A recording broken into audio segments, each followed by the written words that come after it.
Polling సమయంలో ఎన్నో అక్రమాలకు పాల్పడుతూ ఉంటాయి కొన్ని పార్టీలు. సో దానికి సంబంధించి ఏపీలో మనం తిరుపతి ఉప ఎన్నికను చూసుకున్నట్టయితే నకిలీ ఓటర్ ఐడి కార్డులను సృష్టించి ఉప ఎన్నిక మొత్తం వన్ సైడ్ గా వైసీపీకి ఓట్లు పడేలాగా చేసుకుంది. దీంతో అక్కడ ఉన్నటువంటి ఐఏఎస్ అధికారి గిరీష మాత్రం పదవి నుంచి ఆయన ఎంతో కష్టపడి సంపాదించుకున్న ఐఏఎస్ నుంచి రిమార్కులతో సస్పెండ్ కావడం జరిగింది. సో దీనికి సంబంధించి చూద్దాం. రైట్, పోలింగ్ లో ఎన్నెన్నో అక్రమాలు, దొంగ ఓటర్లను చూసాం, రిగ్గింగ్ చూసాం, రీసైక్లింగ్ కూడా చూసాం. కానీ తిరుపతి ఉప ఎన్నికల్లో అత్యంత పకడ్బందీగా నకిలీ ఓటర్ ఐడి కార్డులని సృష్టించారు.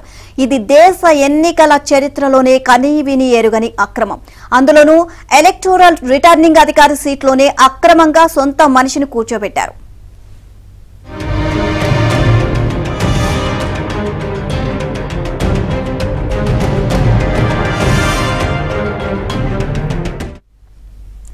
ఎవరో ఓట్ల అక్రమాల జ్వాల రగిలించారు, ఇంకెవరో దానికి బలైపోయారు.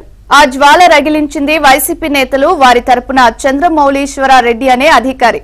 దానికి బలైపోయింది మాత్రం ఐఏఎస్ అధికారి గిరీష. తిరుపతి లోక్సభ ఉప ఎన్నికల్లో కనీవిని ఎరుగని విధంగా నకిలీ ఓటర్ ఐడీలనే సృష్టించిన దారుణంలో ఇప్పుడు కీలక మలుపు తిరిగింది. అప్పట్లో Tirupati municipal corporation deputy commissioner గా పనిచేసి ఇప్పుడు మెప్మా అసిస్టెంట్ డైరెక్టర్ చంద్రమౌళీశ్వరారెడ్డిని ఈసీ ఆదేశాల మేరకు శుక్రవారం రాష్ట్ర ప్రభుత్వం సస్పెండ్ చేసింది. తీగ లాగితే డొంక కదిలినట్లు చంద్రమౌళీశ్వరారెడ్డి చేసిన అక్రమాల బాగోతం మొత్తం బయటపడింది.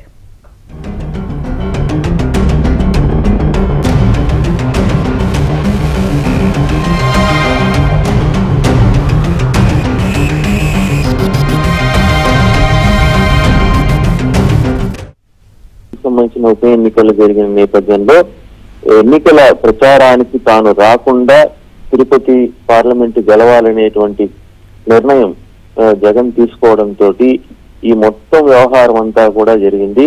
నిజానికి ప్రజల దగ్గరికి వచ్చి ప్రజల ఓటు అడిగి ఓటు పొందడం అనేది ఎవరైనా ఏ నాయకుడైనా చేయాల్సిన పని.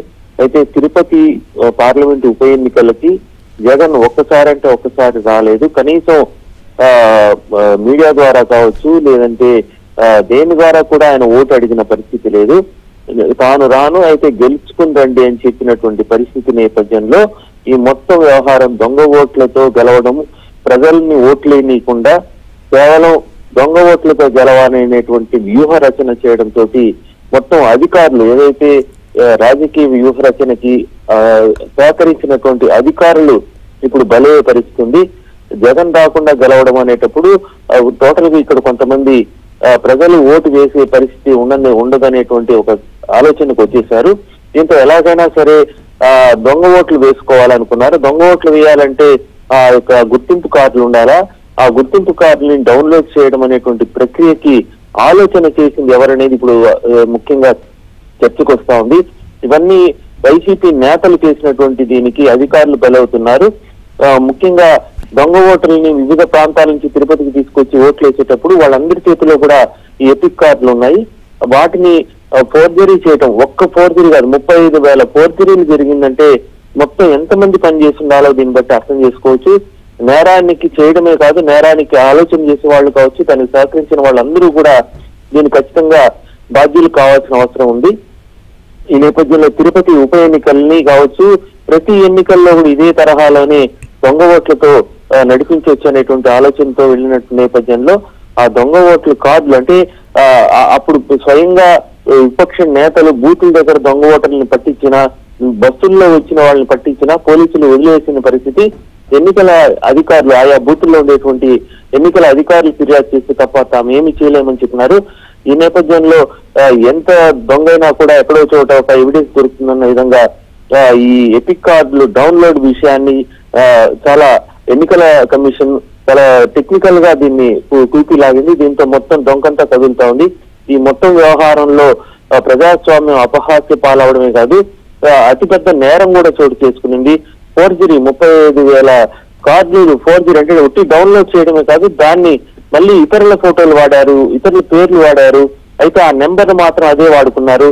ఈ ఫోర్జరీ 35,000 ఫోర్జరీలు కూడా సమగ్ర దర్యాప్తు చేస్తే రాజకీయ నాయకులు దీని వెనకాల ఎవరైతే ఉన్నారో వైసీపీ నేతలు వాళ్ళని బాధ్యులు చేసినప్పుడు మాత్రమే ప్రజాస్వామ్యం రక్షింపబడుతుంది, లేకపోతే అమాయకమైనటువంటి అధికారులు, రాజకీయ ఒత్తిడితో పనిచేసినటువంటి అధికారులు బలిపశువులు అవుతారు. అయితే ఏదేమైనప్పటికీ కూడా రాబోయే ఎన్నికల్లో అయినా కూడా అధికారులు ఖచ్చితంగా తమ బాధ్యత తాము నిర్వర్తించాలి. రాజ్యాంగబద్ధంగా ఇచ్చిన పవర్స్ ఏదైతే ఉందో దాన్ని వినియోగించుకొని ఆత్మాభిమానంతో, ఆత్మస్థైర్యంతో అధికారులు పనిచేస్తే ఈ రోజు ఇలా పరువు పోగొట్టుకునే పరిస్థితి